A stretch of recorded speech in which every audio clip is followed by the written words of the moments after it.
Welcome, golf fans, pursuers of knowledge and the almighty dollar. This is your golf guru bringing you my top plays and fades for the 2021 Sony Open. And just some quick house cleaning items, which if you've not heard, Patrick Reed and Viktor Hovland have withdrawn from the tournament. Sounds like Patrick Reed is going to be heading over to Europe, so that's why he made a decision. I have no clue why Viktor did. And then just some others, Sean O'Hare, Steve Stricker, and Sebastian Kaplan, which none of these really affect. And then guys that got put in, Aaron Badley looks like he's going to play in Viktor Hovland's spot. And then trying to think who took Patrick Reed. Oh, Michael Gellerman. So no one that we have to concern ourselves with. All right, let's do this. So again, if you are new to listening to this, what I'm doing here is pretty much providing all the analysis that I do to make my selections.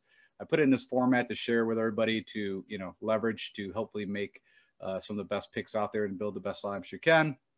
The first things that I go through is looking for correlation, and I'll kind of walk through that, build a custom stat model and look at recent form. I look at past course history. I look at comp course history. If there's certain things that the golf course is requesting that these players do very well, I also will call that out. And then from there, it doesn't mean just because they show up multiple times there that they're going to be selected in my plays, but some do, some don't. And so I'll kind of go through that. So quickly, recent form. This was looking at the last 24 rounds of golf that they've played. This is the custom stat model driven out of Fantasy National. And the key things that, as you can see on the top area up here that I'm looking at is 10% weighted good drives, fairways gains, green and reg, course approach around the green, ball striking is very key here, of course, putting, and then all these other things. And of course, there's only 2 par 5s, so they are going to have to make some hay on the par 4s. And this course is quite a bit different. If you think of the RSM or the RBC that played at Harbor Island, seaside courses, Bermuda, par 70s are also some things that I looked at to make my decisions.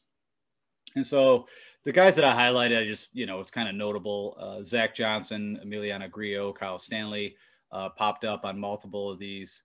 And then if you look at recent form at comp courses, the courses I kind of just discussed, but what this is I put filters in courses that are less than 7,200 yards, Bermuda greens, and fairways that are difficult to hit. Those were the 3 key filters that I put in, ran it again past 24 rounds, see what happens, or that same key stat shot categories. And Kuchar pops up, Howell, of course, Grillo pops up again, Stanley pops up again, Zach Johnson popped up again, Russell Knox.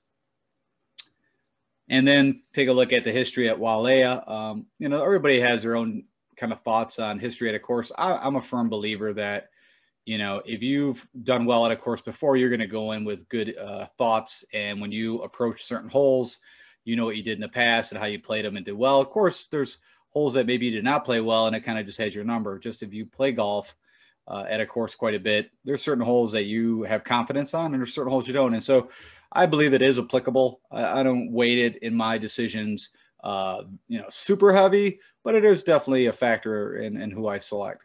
And again, you can see Kuchar's, Johnson, Knox, Howell, Emiliano Grillo all popped up again. Jimmy Walker's going to pop up a couple times. He won this back-to-back, I believe, 2013 and 14. It's not someone that I'm really looking at, but just, if you see his name down there a couple times, that is why. And then the 2 areas that I think is going to be key is ball striking from a stroke gain analysis, and also putting. And ball striking is looking at how well they do off the tee all the way to the green, how they do against the field. And then, of course, putting is pretty self-explanatory. Who puts the best against the field on these Bermuda greens? And again, Zach, Kyle Stanley, Howell, Emiliano Grillo, Kuchar all popped up again on the ball striking area. Oops. And then, of course, from the putting standpoint, I actually had this in my previous show, but I wanted to show it again. And again, this is looking specifically. And of course, what was interesting with this, why I brought it up again, was the guys that have done well here are really good putters on Bermuda. And it's a key thing that we have to look at. Okay. Well, all that said, what I've also is I've kind of restructured how instead of the 10K range, the 9K range, the 8K range, what I've decided to do is I'm going to pick 15 players that I believe and put them into categories. Can they finish within the top 10?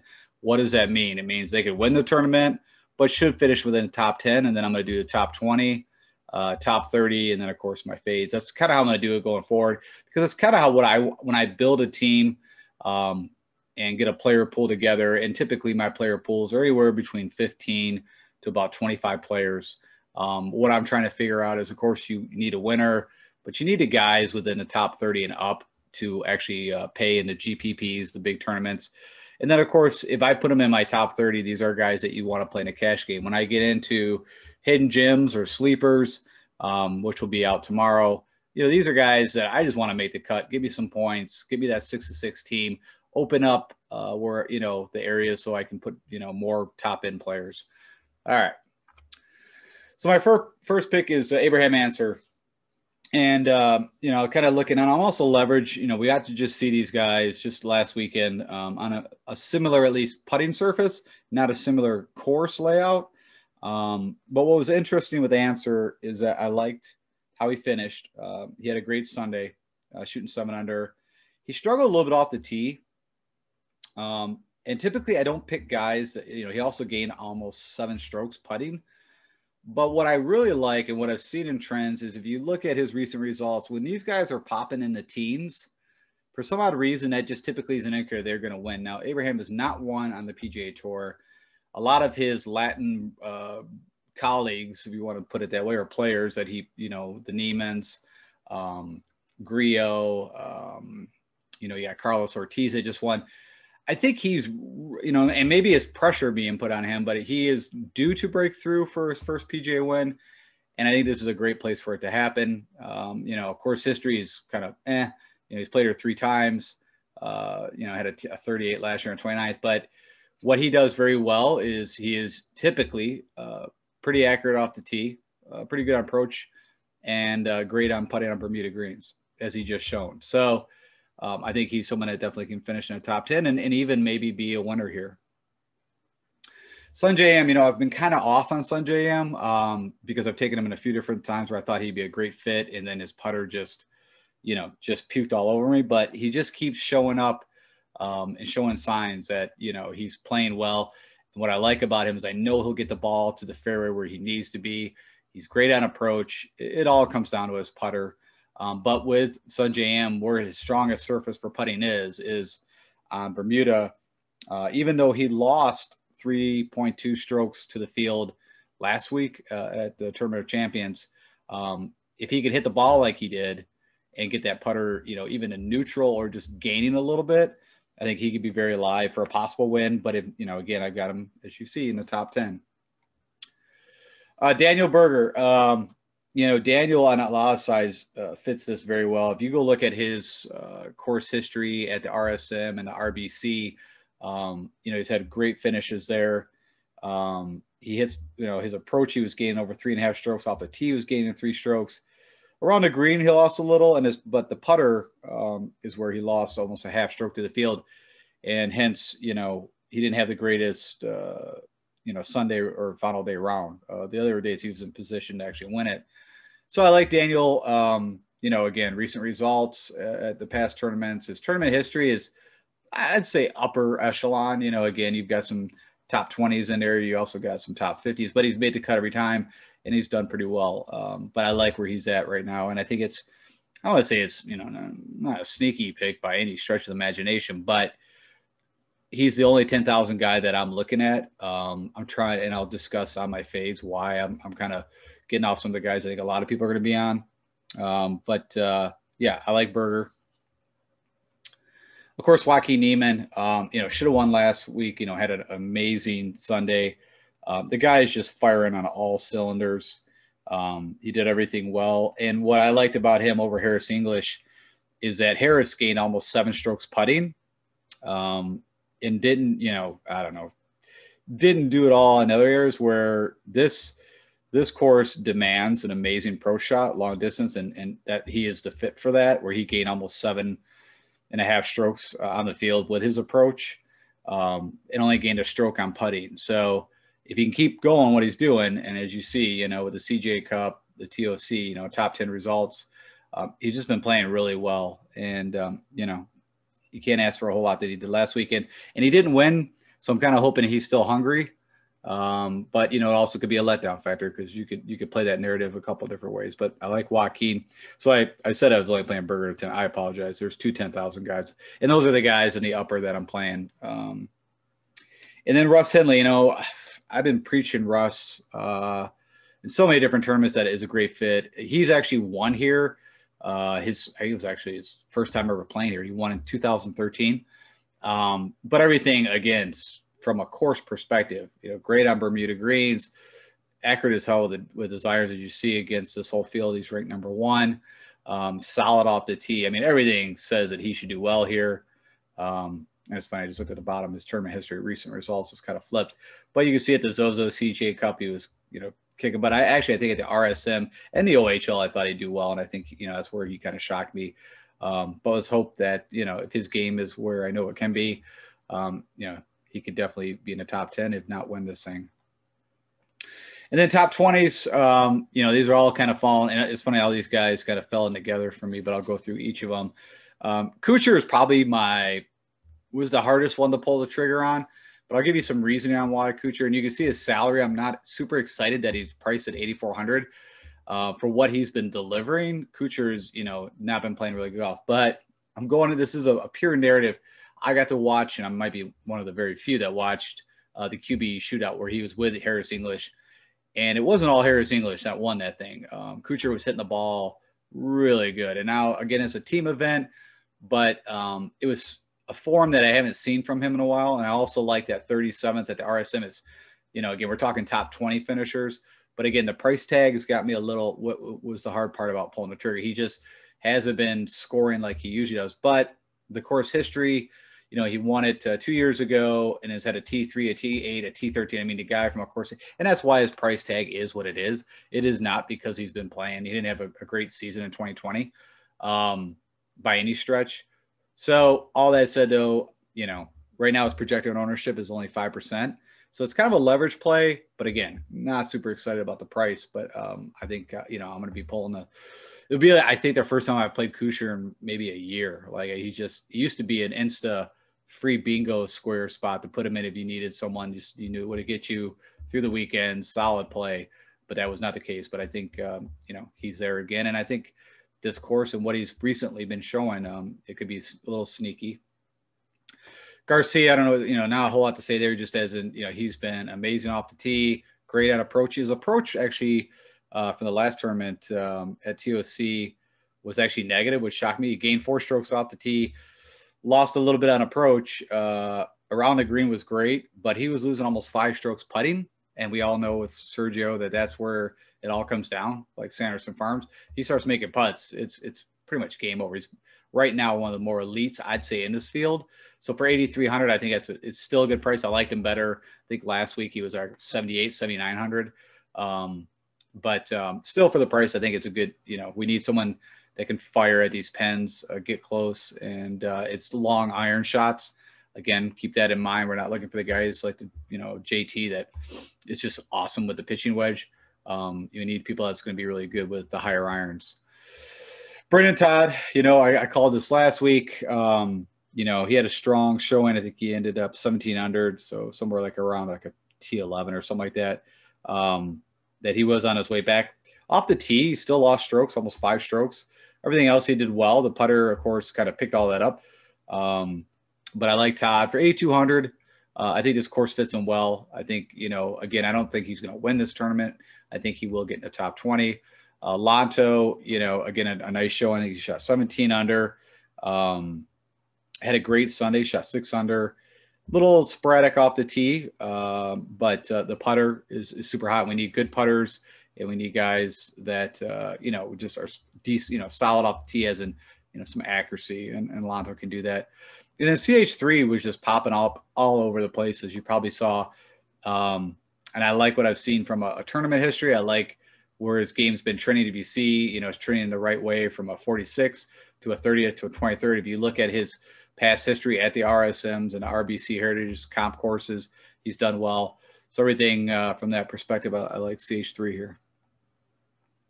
And then the top 30 guys, Sebastian, just a price perspective, I think, he had those couple cuts, what got him down, lower price at the TOC. His price is a little higher, but, it was nice to see where he is. And I really like the way Munoz putts. And when I say that, what I mean by that is if you watch this guy, he doesn't usually ever try to dive the ball in the hole. He leaving that thing 3 to 5 feet by. He's always trying to make it. He's an aggressive putter. Hence why his putting stats are the way they are, and why you'll see where he'll go out and shoot, 7 birdies in a row, and then, the next day just kind of, falter a little bit. It's just the putter again with him.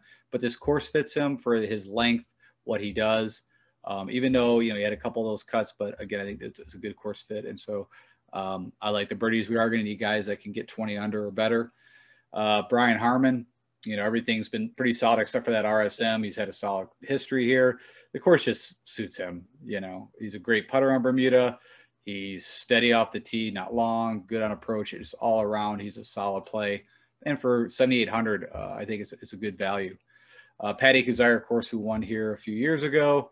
We all know Patty can go nuts with his putter. And, his game right now has been, pretty solid, as you see. 5 made cuts in a row, almost 2 top 10s. I see him doing no difference on this tournament. And then Cameron Davis, I don't think anybody's talking about him. As I was kind of just doing my analysis, he came up as, I know what Cameron's been doing. His game is, not where it was. But then I started doing some more research on Cameron and what he's done at like the RBC, the RSM, what he can do putting on Bermuda. And, it's probably one of my more, volatile picks. But we also know Cameron Davis could be a game changer. He's a guy who can just go low. He can get you the points he need.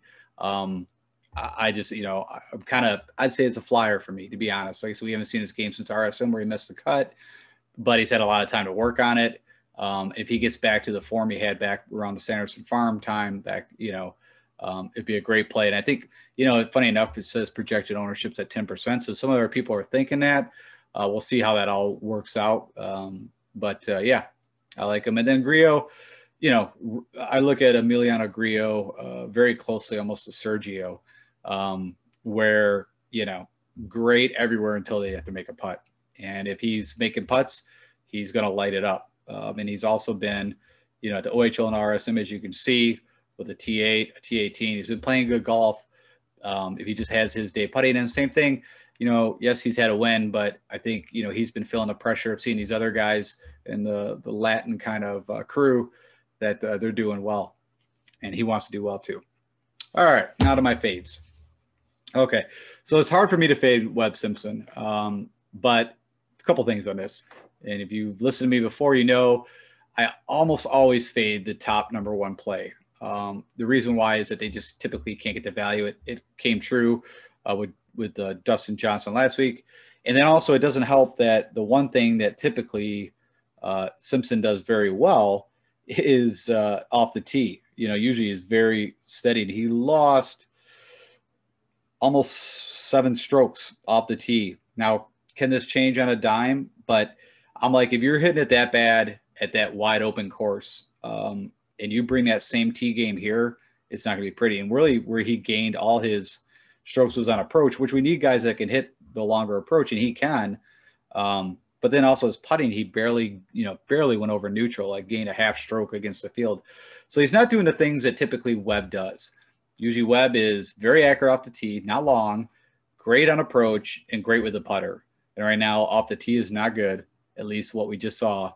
And the putter is not doing the things. And he, you can kind of see at the RSM, we had a T37.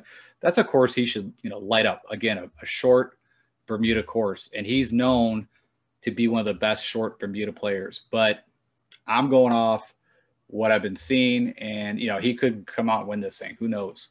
But I just got to go with the information that we're seeing, recently. And for the top price owned guy, I'm going to be fading him. Harris English, this is purely just, he just won the tournament. That's my other kind of thing. I usually never play guys back-to-back weekends who win. Will he end up, making the cut and maybe even getting a top 20? Probably. I mean, the guy's game right now looks amazing. He's everything we could want from off the tee. He does well on Bermuda. Literally the reason why I'm fading him is just, I just, worried about the back-to-back. Morikawa for the price for me and projected ownership, with Hovland dropping out, I kind of always go to Hovland. Funny enough, I like Hovland's game, even though, he won the PGA. But Morikawa, just two things. His putter, just very sporadic, and I don't think he's that great of a putter. I actually think Hovland's a better putter than him, and Hovland's not a great putter. And then his off the tee has just been wacky lately. Great on approach, good around the green, and all that statistics show right there. He has played here once before at a T21, but recent form of him, you see the Masters and the Zozo, and then he had a cut at the Shriners. So, for that price tag and, ownership, I'm going to be fade him. And then Hideki, funny enough, Hideki, except for his putting, actually fits his course, I think, pretty well. But to lose, it was one thing for Hideki not to be a good putter, but he almost lost 10 strokes against the field putting last week. And he didn't hit his irons. He almost lost 2 strokes with his irons on approach and barely gained anything off the tee. So could Hideki flip the switch as all PGA pros can and come out and light this thing up? He could, but also look at his past history here is not great. Look at recent form is not great. And we know what he just did. So, right now I'm off on Hideki. And then Zach Johnson, as you saw, was popping up on a lot of my correlation stuff. But Zach actually doesn't gain strokes on Bermuda. He's actually just kind of a neutral. It's not his best surface by any stretch. Also, I forget now if it was the RBC or the RSM, but he's, on these, he should fit well, but he doesn't have the best track record recently at these Sea Island courses. So, for 8,500 and that projected ownership of almost 14% for Zach Johnson, I can't do it now. I was, playing some Zach when he was kind of sneakily popping up there. But now that he's kind of got a little, I don't want to say chalky, but yeah, I mean, where he's, the price just is telling me I can't play him. So that's it. Then I think I got one of my buddies got me a cameo from Siwoo Kim, and I actually looked at Siwoo Kim to play him, and this was what the cameo was. I thought you guys would enjoy it.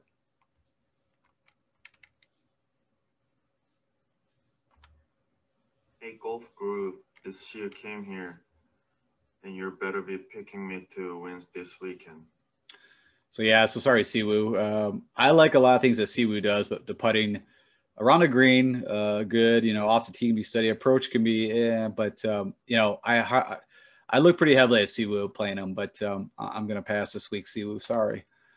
So that's it. So hey, I appreciate you guys, attending and taking in the show. Again, if you're new, it'd be huge if you'd hit the like button and subscribe. And if there's something that you would like to see or something I'm missing, please let me know. I would love to keep trying to make this better. And then hit me up on Twitter if you have any questions that I didn't answer or something that you're in between, guys. Or, I don't put this show so much towards the betting side, but definitely can answer anything. Of course, you can use the plays that I'm talking about in my information if you have any questions on the betting side. And, of course, Showdown. I've actually, I've said this before, I put some money into GPPs, but really a lot of my money goes into the Showdowns, kind of getting a better odds of making the money. Of course, the GPP, no matter how good we all think we are at picking these guys, it's just very difficult because the volatility, you just don't know what's going to be happening. So, hey, best of luck of us on this weekend, and may all your lineups be live and cashing. And I will put out my hidden gems. These are guys that are cost less than $7,000 and ownership projections under 5%. Talk to you guys later. Take care.